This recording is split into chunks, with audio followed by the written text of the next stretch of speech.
Medical Officer and Simon Stevens, Chief Executive of NHS England. It is almost a year since humanity has been tormented by COVID. Across the world, economic output has plummeted and 1.5 million people have died. All the time, we've been waiting and hoping for the day when the searchlights of science would pick out our invisible enemy and give us the power to stop that enemy from making us ill. And now the scientists have done it, and they've used the virus itself to perform a kind of biological jiu-jitsu to turn the virus on itself in the form of a vaccine, and an idea that I think was pioneered in this country by Edward Jenner in 1796. And today we can announce that the government has accepted the recommendation from the Independent Medicines and Healthcare Products Regulatory Agency to approve the Pfizer-BioNTech vaccine for distribution across the United Kingdom. After months of clinical trials involving thousands of people to ensure that the vaccine meets the strictest internationally recognised standards of safety, quality and effectiveness. Thanks to the fantastic work of Kate Bingham and the Vaccines Task Force, we've purchased more than 350 million doses of 7 different vaccine candidates, and the UK was the first country in the world to pre-order supplies of this Pfizer vaccine, securing 40 million doses. Through our winter plan, the NHS has been preparing for the biggest programme of mass vaccination in the history of the UK, and that's going to begin next week.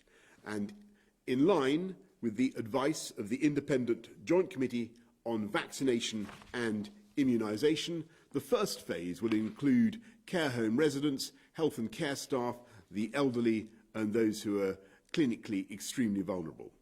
But there are immense logistical challenges. The virus has got to be stored at -70 degrees. Each person needs 2 injections 3 weeks apart, so it will inevitably take some months before all the most vulnerable are protected. Long, cold months. So it's all the more vital that as we celebrate this scientific achievement, we're not carried away with over-optimism or fall into the naive belief that the struggle is over. It's not. We've got to stick to our winter plan, a comprehensive programme to suppress the virus, protect the NHS and the vulnerable, keep education and the economy going, and use treatments, testing and vaccines to enable us to return to much closer to normal by the spring. Today, in England, we've ended national restrictions, opening up significant parts of the economy in doing so, but also replacing them with tough tiers to keep this virus down. And I know that those tiers will mean continued hardship for many, and it's going to continue to be tough for some sectors.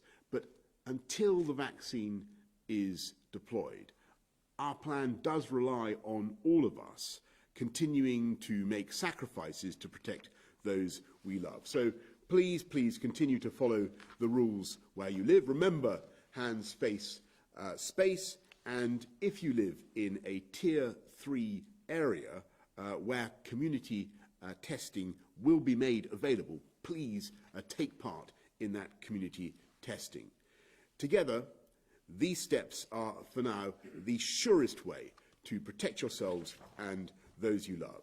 And by reducing the transmission of the virus, help de-escalate your area to a lower level of restrictions as vaccines and testing, as I say, take an ever larger share of the burden. As we do all this, we're no longer resting on the mere hope that we can return to normal next year, in the spring, but rather the sure and certain knowledge that we will succeed and together reclaim our lives and all the things about our lives that we love. So I want to thank the scientists and all those around the world who've taken part in the trials and got us to this stage. And I want to hand over now to Simon Stevens of the NHS. Thank you, and good afternoon. Obviously, as the Prime Minister says, today is a news bringing great optimism. We have a vaccine that has been independently shown to be both safe and effective, but I suspect that what people want are practical answers to three questions. Who will be first in line?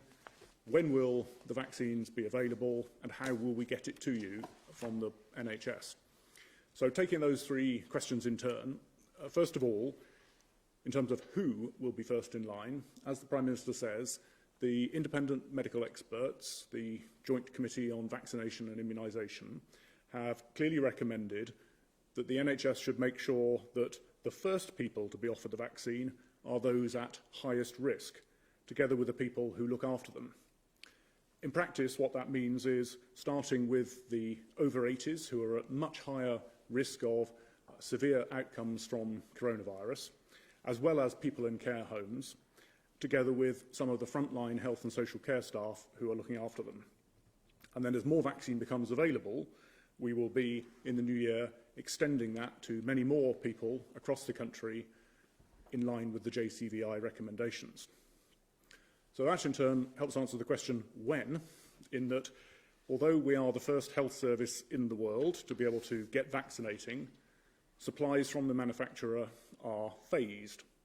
So the initial tranche in December is going to enable us to get started, but the bulk of this vaccination programme, either through this vaccine or hopefully others as well that will join it, will take place in the period January through to March or April for the at-risk population. The majority of the early vaccinations will, as I say, be for the over 80s and for care home residents. And since you need 2 jabs with an initial injection and then a booster, typically around 21 days apart, that means that we've got to reserve the second dose for the people who are getting the first dose in December to make sure that that second dose is available for them. And it also means that the people who are getting the first dose in December will not have the full protection from the vaccine until they get the second dose in January, which emphasises the point that we need to continue to be extremely careful during December and into January, and then as the vaccination expands to the wider population. So that's who and that's when. In terms of how, the vaccine that has been approved for the NHS to deploy today, the Pfizer-BioNTech vaccine, is being independently shown to be medically safe, but it is logistically complicated. We have to move it around the country in a carefully controlled way, initially at minus 70 degrees centigrade or thereabouts, and then there are a limited number of further movements that we are allowed by the regulator to make. It also comes in packs of 975 people's doses, so you can't, at this point, just distribute it to every individual GP surgery or pharmacy, as we normally would for many of the other vaccines available on the NHS. So the phasing of delivery, the way we will do it, is that next week, around 50 hospital hubs across England will start offering the vaccine to the over 80s and to care home staff and others identified by the JCVI. Typically, they may be people who were already down to come into hospital next week for an outpatient appointment. So if you're going to be one of those people next week or in the weeks that follow, the hospital will get in touch with you. You don't need to do anything about it yourself. That will then be followed in the subsequent weeks with GP practices coming together in each area to operate local vaccination centres. And that will grow to over 1,000 places right across England where GPs will be in touch with their at-risk patients, inviting people to come forward for vaccination. We've had an excellent response from GPs across the NHS wanting to participate in this programme, and as the extra vaccine comes available, we'll be able to turn on more of those GP-led clinics. And then if the MHRA, the independent regulator, as we expect they will, give approval for a safe way of splitting these packs of 975 doses, then the good news is that we will be able to start distributing those to care homes. And then as even more vaccine becomes available, finally, we will be able to switch on large vaccination centres across the country and indeed invite local community pharmacists, probably at the beginning of January, to begin to offer vaccination as well. So, in a nutshell, this is going to be a phased programme. We, the NHS, your GP or your hospital, the NHS will contact you if you are ready to be offered the vaccination. And today, of course, is a day of great optimism, but for all the reasons I've said, I think it needs to be tempered with realism around phasing. The NHS has got a fantastic track record around vaccine delivery, but this is the first time in the world that these particularly complicated logistics are being put into practice.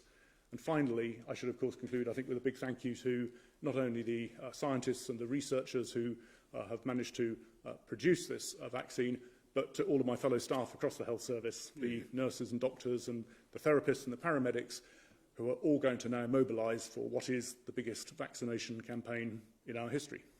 Thank you. Thanks very much, Simon. Jonathan, anything to add? Thanks, Prime Minister.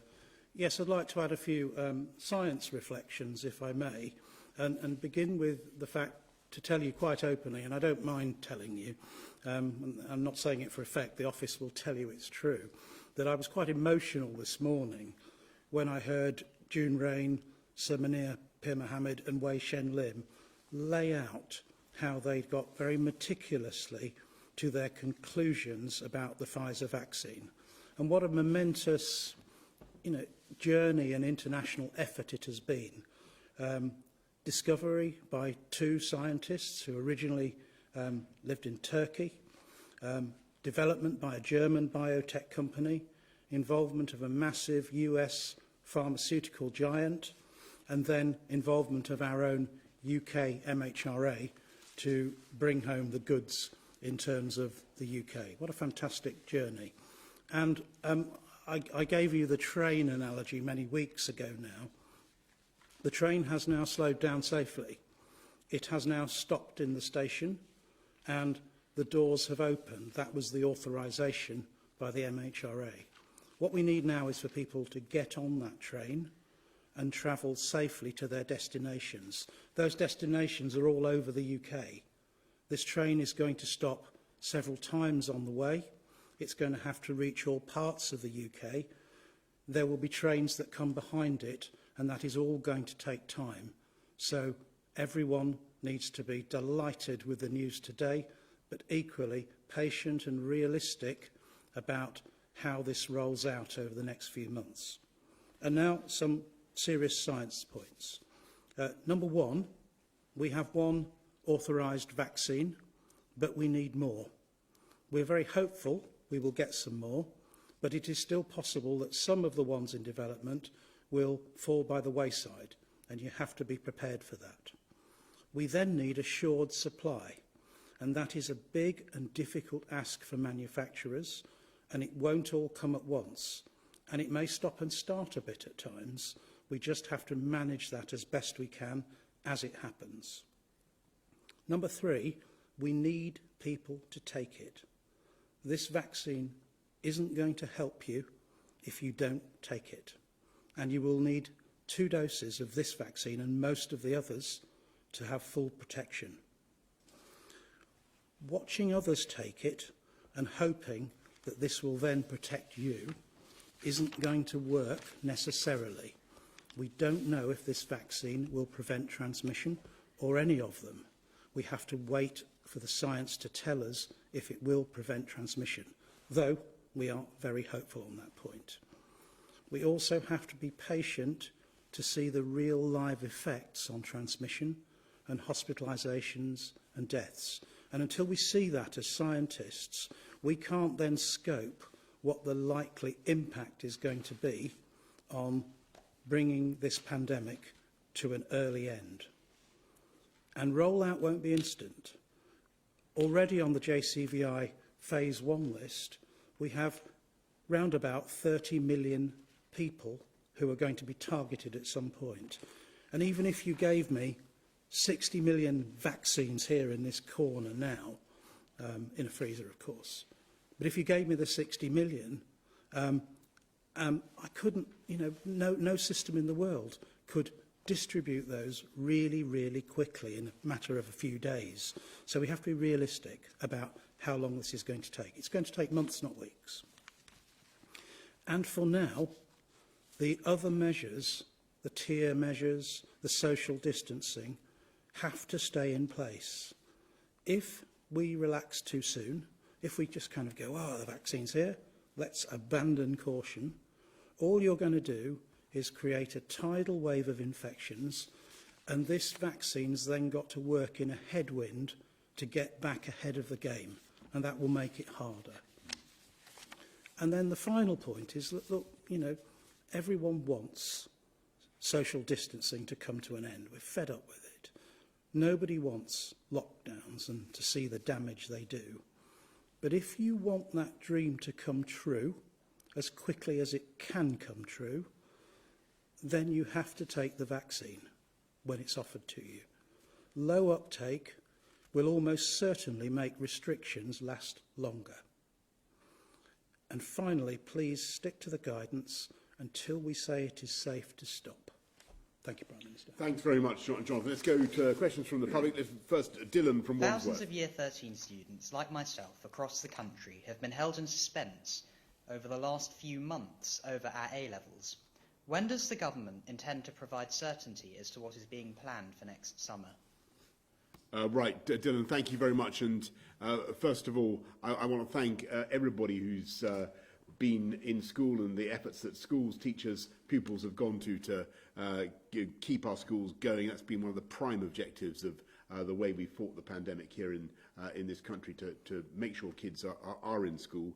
Dylan, we're going to be setting out some more tomorrow about exams, but let me just say that we want exams to go ahead. We think they're very important, but we'll also be setting out some ways in which we're going to help pupils to do them next summer, given the exceptional circumstances that the country finds itself in, and given that so many pupils have had their education disrupted by the pandemic. So we'll be setting out a lot more about that tomorrow. Let's go to Catherine from Queniborough.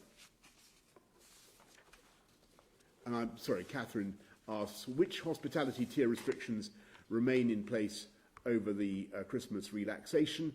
Will families be able to socialise in pubs and restaurants, or just in their houses? And I'm sorry to say, Catherine, that we've got to stick with the guidance that we've set out, the tiering system throughout the Christmas period, as Simon was just saying, and Jonathan as well.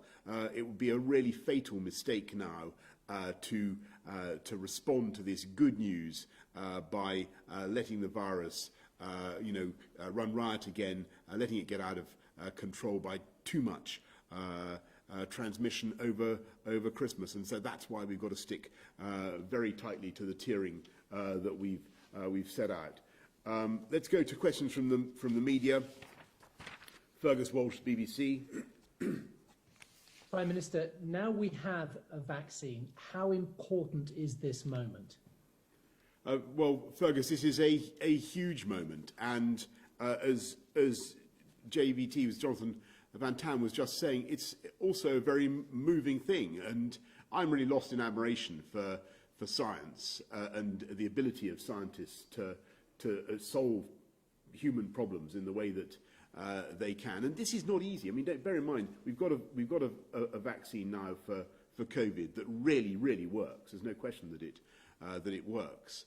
But we haven't got a vaccine for SARS, for MERS, for HIV. There's a huge, fantastic effort has gone into this. And when you consider the damage that, as I was saying earlier, the damage that this virus has done to human life across the planet, the economic damage, the social damage, to say nothing of the cost in life and suffering, it is a fantastic moment.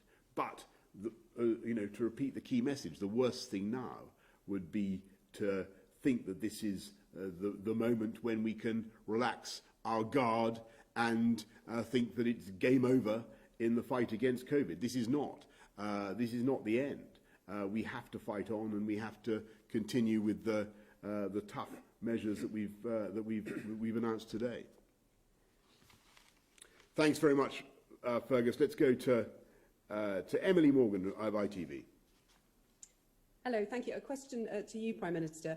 Your scientists have said that care home residents should be the first people to get this vaccine. Are you confirming then that they won't be? And if not, aren't you failing to protect our most vulnerable? And if I may, a question to you, Simon Stevens. What are you doing right now to address this logistical challenge to get the vaccine to care homes sooner rather than later? Well, I think I'll ask Simon to correct me if I've got this wrong, but you're quite right. The issue is, of course we want to get it into care homes to protect the most vulnerable as fast as we possibly can. The Joint Committee on Vaccination and Immunisation has rightly said that care home residents must be a priority. The difficulty is in distributing the cases to care homes. Each case has 975 vaccines in it, and obviously you want to avoid wastage, and the difficulty is that the MHRA has not yet authorised the people who would be transporting the vaccine to the care homes to be able to effect the division themselves. I know it sounds complicated, Emily, but that's because this vaccine, and JVT also, Jonathan may want to come back on this, this vaccine is, it needs to be kept deep frozen, as you know, minus 75. There is a risk that if it is allowed to degenerate by being improperly handled, it simply won't work. So the rules around the transport of this vaccine are extremely important. And to get to your point about speeding this up and making sure we get it into care homes as soon as possible, we're expecting to hear more soon from the MHRA about how that can happen. But I think it would be fair to say that we certainly want to be putting it into the groups that Simon talked about just now: care home residents, care workers, NHS, and above all, those above 80 who are the most vulnerable. Our objective must be to use the vaccine stocks that we have to protect those who are most likely not just to fall ill, but to succumb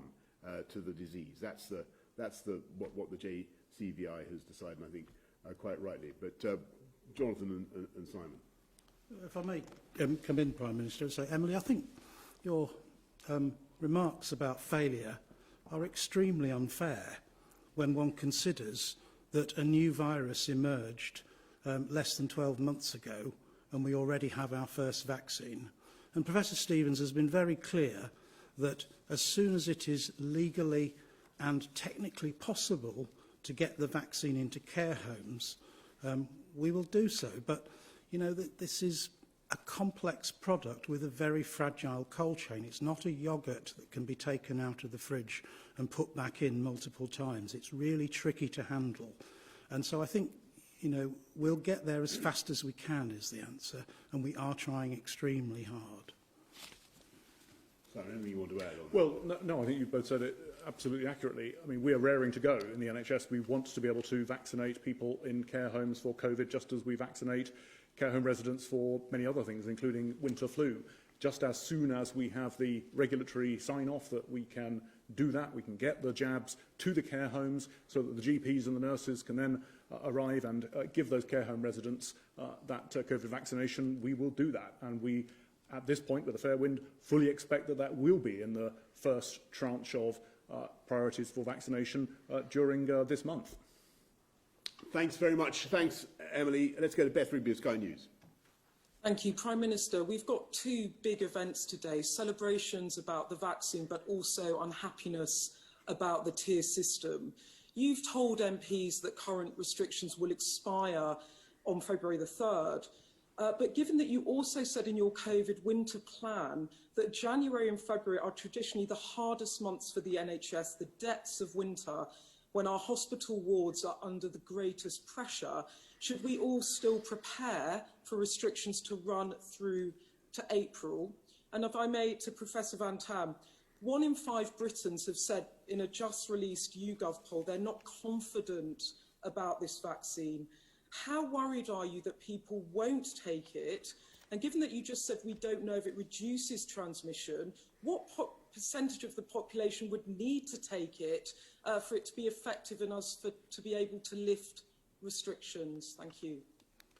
Beth, well, first of all, just on the tiering, and yes, of course, you know, I totally accept that that they're tough. These tiers are obviously a huge amount of the economy is opened up, but the restrictions do remain tough, particularly in Tier 3 on hospitality, and we deeply, deeply regret that. We're doing everything we can to help, but you know, the way forward is not just the steady rollout of the vaccine that we and several vaccines, we hope, that we've been describing over the next few weeks and months, but also using observation of the tiering plus community testing as they have in Liverpool with great success. 284,000 people in Liverpool took part in mass testing, and so local leaders, MPs, everyone can get together to do those community tests and drive and isolate the positives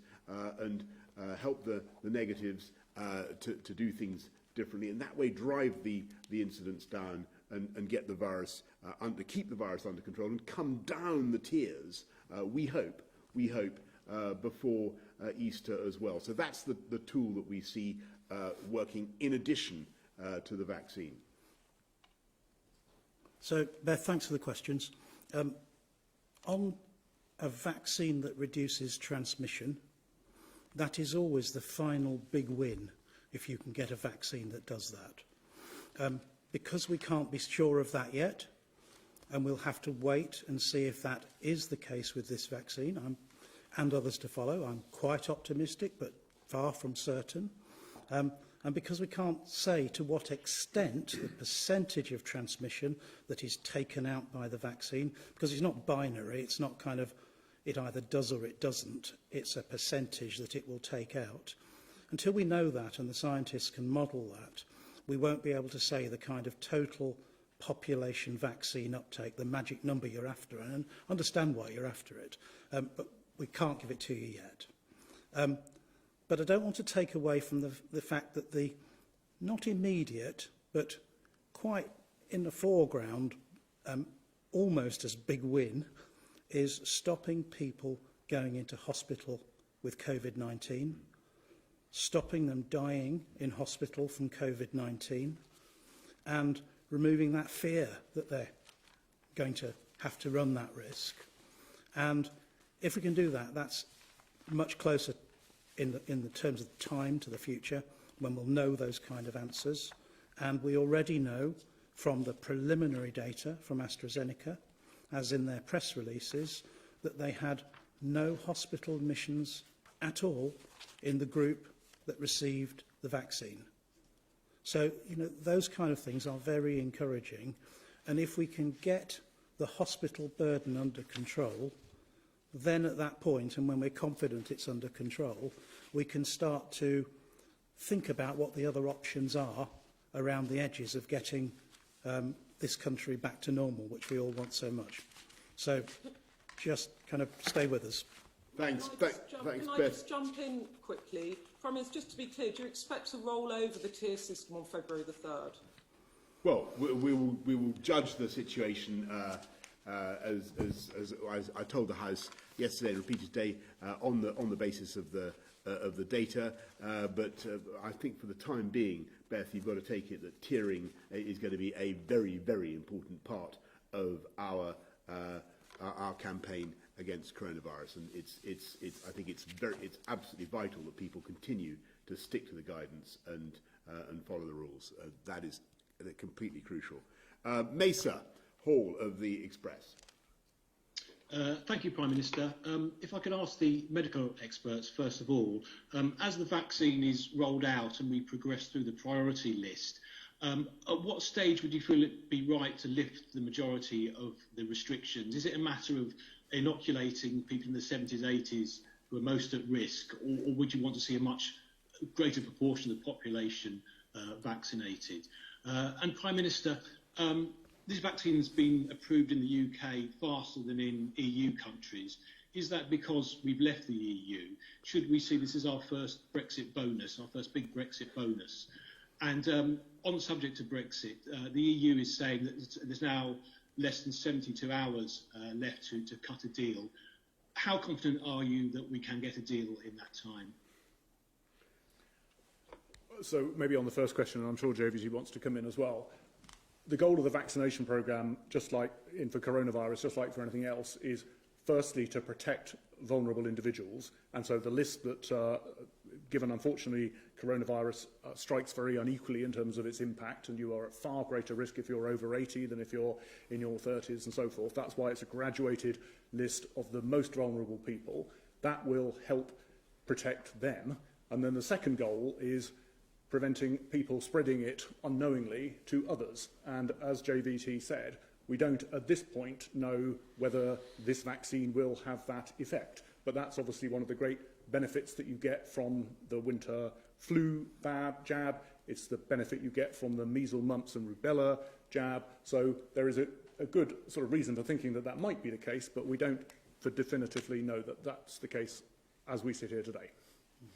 So, Mesa, all I would add to that is to say that the JCVI priority list, phase 1, which takes us down to people 50 years of age and over, and obviously under the age of 50, if you're in an at-risk group. Taken together, those groups, it's not an accident that they take out, with a very effective vaccine and very high uptake, 99% of COVID-related mortality, deaths in the UK. It is not an accident that that's how JCVI got to the phase 1 priority listing. Yeah, and Mesa, just on your question about, how come the UK's seeming to get the vaccine early, perhaps ahead of many other countries. I think that's really down to the vaccine task force more than anything else, and the way they've gone out to organise that. But what I would say about this, all these vaccines, all 7 of the ones that the UK is backing, that these are global efforts. You've got scientists around the world coming together to make this possible, and it's a truly international thing, and very, very moving to see it. On Brexit and where we are with the negotiations, well, we remain absolutely committed to trying to get a deal if we can. I think our friends know what the UK bottom line is and what people voted for on June the 23rd, 2016. They voted to take back control. It's about making sure that the UK is able to run its own laws, its own fisheries, and so on. And that's fundamentally what it's all about, and that's what we're all working for. Let's go to Hugo Guy of the Eye. Thank you, Prime Minister. When you first announced the new tiering system that's come into effect today, you suggested that it was likely to stay in place until the end of March. Given the good news on vaccines recently, is there a chance that that date could change and that the current COVID restrictions could be ended early? And Professor Van Tam, can I ask, there's been a lot of attention on the precise details of the COVID rules recently, but perhaps less attention on the broader principles of how people can protect themselves against COVID and how COVID's transmitted.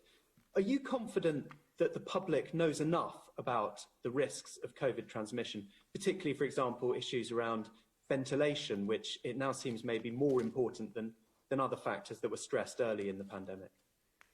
Yeah, well, Hugo, on your first question, which a lot of colleagues have asked in one way or the other, what difference does this make to the tiering, well, first thing to say is, for now, it makes absolutely no difference. Absolutely no difference. We've got to focus on keeping the virus under control, getting it down, tough tiering, mass community testing, as I've described. But clearly, as we go on in the next weeks and months, and hopefully we're able to use testing and the vaccine to drive it down, I suppose there will come a moment when as the graph of people fed up with graphs, but if you imagine the graph of immunised, vaccinated, inoculated people going up one way, then there will come a moment when we're able, obviously, to start to relax the non-pharmaceutical interventions, all the things that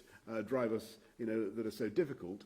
We'll be able steadily, we hope, to take those off, just as community testing allows. Well, we hope will allow areas to come down the tiering scales, but we're not there yet, Hugo. And I've got to stress that. This is theoretical. We've got to wait and see how fast we can vaccinate people. It's weeks, months of work to go before we're in that situation. Alas, but thank goodness we now have a vaccine to work with.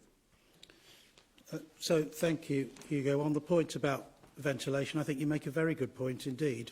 And it's not just because I have some Far Eastern origins. I'm a great admirer of the Japanese system of looking for risk for transmission of COVID, the 3 Cs, to which I add myself, D and V.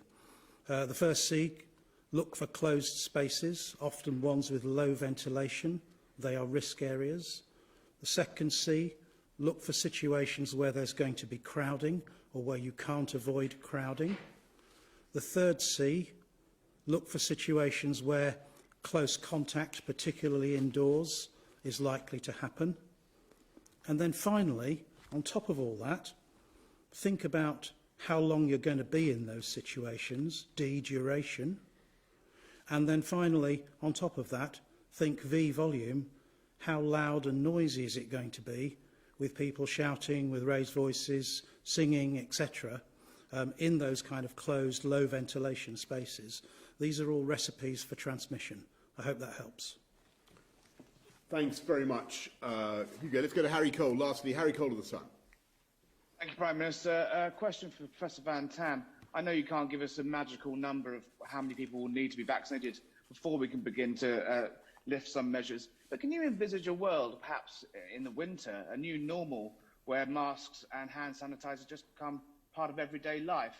And Prime Minister, I don't think I heard you give a direct answer to Mace's question there. Is this a Brexit bonus? Have we beaten the world to this because we're free from Brussels? And are you concerned that 70 of your MPs were unable to back you last night? And aren't you staring at a defeat in February? Or what are you going to do to win over your own party on your tier system, given they're in open mutiny? Well, JBT, do you want to go first? Yeah, thank you. Thank you, Prime Minister. So, Harry, to your question, I'll answer it in kind of 3 chunks, if I may. Number 1, I don't think we're going to eradicate coronavirus ever. I think it's going to be with humankind forever. Secondly, I think we may get to a point where coronavirus becomes a seasonal problem. I don't want to draw too many parallels with flu, but possibly that is the kind of way we would learn to live with it. And the third point is, do I think there will come a big moment where we kind of, have a massive party and throw on masks and hand sanitizer and say that's it, it's behind us, like the end of the war? No, I don't. I think those kind of habits that we've learnt from, that clearly stop the spread of other respiratory viruses, such as flu, will perhaps persist for many years, and that may be a good thing if they do.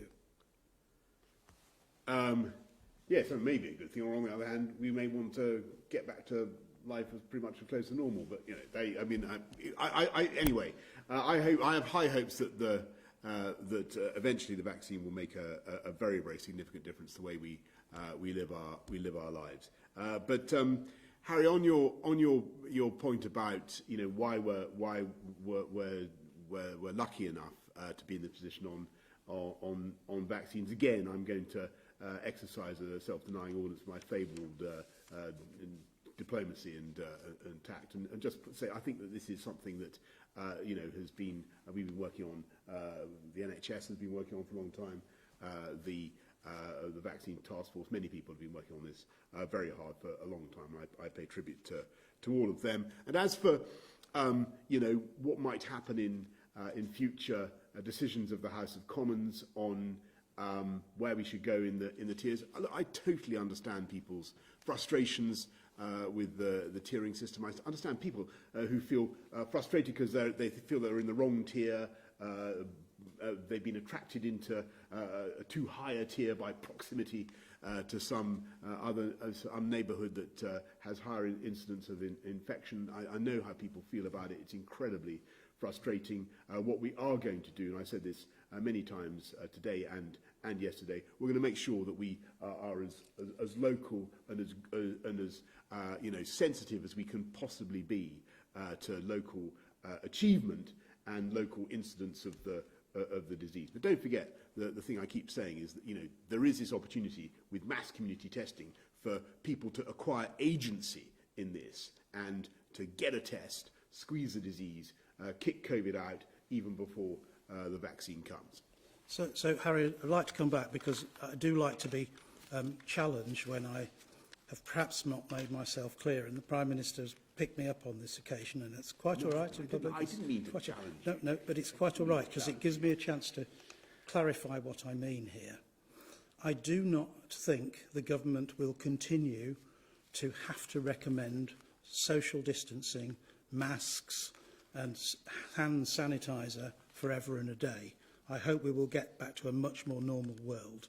But the point I was trying to make was, do I think possibly some of those personal habits for some people will persist longer and perhaps become enduring for some people? Yes, I think that's possible. As in the Far East? Yes. Yeah. Well, who knows? Who knows? Thank you very much, everybody. That concludes the session for today. Thanks, Harry.